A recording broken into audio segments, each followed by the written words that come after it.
lang na mawala ako. Hindi mo naman ako kaano-ano, di ba? Ha? Kung ganon, yun pala ang dahilan. Pasensya ka na ah. Alam ko wala ako sa posisyon, pero kasi, um, ang ibig kong sabihin Naiintindihan ko. ano? Mahirap mabuhay sa mundong ito na nag-iisa. Lalo na at sobrang layo ng pinanggalingan mo. Actually, narinig ko ang usapan niyo ng mangkukulam na sinasabi mo. Darcy ang pangalan niya. Tama ba? Anong, Hindi ka maaaring umalis sa tabi ko kung hindi, maaari kang mamatay, di ba? tama ka. Nung una nakukonsensya lang ako. Pero habang tumatagal na tayo ay magkasama, sobrang saya ko. Ngayon ko lang na-experience yung ganung pakiramdam.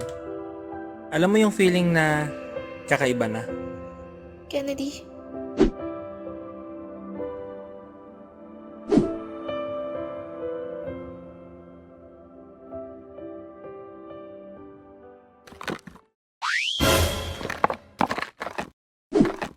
Curly Padra, ano nangyari sa'yo?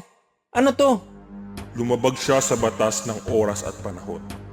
Pagbabayaran na niya ang kanyang kaparusahan.